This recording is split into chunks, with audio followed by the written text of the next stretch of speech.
আওয়ামী লীগ ছাড়া নির্বাচন ফলপ্রসূ হবে না। আর আমরা নির্বাচনে সে সময় যাব কি না যাব সেখানকার পরিস্থিতি বুঝে আমাকে সিদ্ধান্ত নিতে হবে। তবে উনি যেটা বলেছেন, ওনার কথার মধ্যে আমি একটা ফাঁক বলি। ওনারা যেটা করছেন, একটা আইন করেছেন আওয়ামী লীগকে বিচার করার জন্য। আইনের শাসনের অর্থ হলো আইন প্রয়োগের মাধ্যমে এবং বিচার প্রক্রিয়া শেষ করেই শুধু আপনি শাস্তি দিতে পারবেন। আইন করেছেন বিচার করুন, বিচার করার পরে কিন্তু শাস্তি দিতে পারবেন। কিন্তু ওনারা আইন করছেন বিচার করা শেষ করেননি, তার আগেই ওনারা শাস্তি দিয়ে ফেলেছেন যে কোনো রাজনৈতিক কর্মকাণ্ড করতে পারবে না।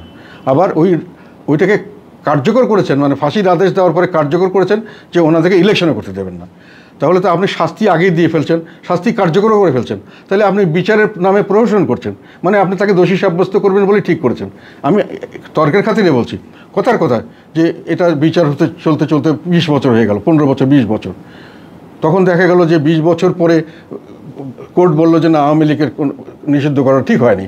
তখন কি আপনি তাকে আবার রিভেল্ট করতে পারবেন? সে তো তাদের 20 বছরে তো সে হারিয়ে যাবে, কেননা তাকে নির্বাচন করতে দিচ্ছেন না, তাকে রাজনৈতিক কর্মকাণ্ড। জীবনের সব আয়োজন এখানে একসাথে, সে দল কিভাবে টিকবে? তাহলে আপনি আইনের শাসন হলো বিচার করে শাস্তি দিবেন, আপনি শাস্তি দিয়ে বিচার করছেন। এটা তো আইনের শাসন হলো না, এটা আইনের অপপ্রয়োগ হলো। এবং যেটা সবচেয়ে খারাপ যেটা করেছেন উনি, আর একটা জিনিস, সেটা হলো নির্বাচন কমিশন কোনো রাজনৈতিক দলকে সাময়িক স্থগিত করতে পারেন না। হয় স্থগিত করবেন, তার ইয়েটা বাতিল করবেন, অথবা তাতে রাখবেন। ওনারা সাময়িক স্থগিত করেছেন। এটাও আমি মনে করি, আমার ধারণা মতে এটাও আইন সিদ্ধ হয়নি। ফলে ওনারা বিচারের নামে প্রহসন করতে চাচ্ছেন আওয়ামী লীগের সেবায়। আওয়ামী লীগের আমি ফ্যান নই, আমি যেটা ঘটনা সেটা বলছি। আপনি বিচার করতে হবে, একটা লোককে বিচারের আগে শাস্তি দিতে পারবেন না।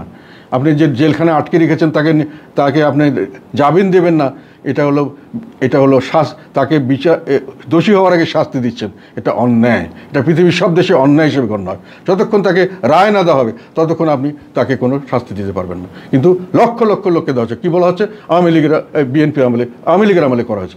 আওয়ামী লীগের আমলে করা হয়েছে জন্য তো আওয়ামী লীগকে জনগণ লাথি মেরে বের করে দিয়েছে। তাহলে তো আপনি বলছেন যে আমাকেও লাথি মেরে বের করে দাও, এটা কি আপনি বলতে চাচ্ছেন?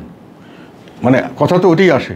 যদি আওয়ামী লীগকে আপনি ফলো করেন, সব কিছু আওয়ামী লীগকে ফলো করা হচ্ছে, বাজেট আওয়ামী লীগকে ফলো করা হচ্ছে, সমস্ত জিনিস। তার যেটা বাজেটকে বলা হয় রাজনৈতিক দর্শন, এবং তার বাস্তবায়নের ডকুমেন্ট হলো একটা সরকারের এটা বাজেট, সেটাও হুবহু আওয়ামী লীগেরকে ফলো করে করা হচ্ছে। কাজেই আপনি ফেসিস্ট কোন দিকে নন? মিডিয়ার স্বাধীনতা, বিচার বহির্ভূতভাবে মানুষকে শাস্তি দেওয়া, হত্যা গুম করা, বিভিন্নভাবে অত্যাচার করা, মানুষকে বাধ্য করা, নির্বাচন থেকে মানুষকে বের করে দেওয়া জোর করে, নির্বাচনের বাইরে রাখা, দলকে নিষিদ্ধ করা, এগুলো সব ফেসিবাদ। যেটা আওয়ামী লীগ করছে তার চেয়ে কোনো অংশে কম বর্তমান সরকার করছে না। আমি মনে করি আমার রিডিংয়ে সমস্ত বিষয়ে বেশি করা হচ্ছে, আওয়ামী লীগের চেয়ে বেশি করা হচ্ছে। ফেসিবাদ যদি আওয়ামী লীগ হয়, এরা আরও বড় ফেসিবাদ।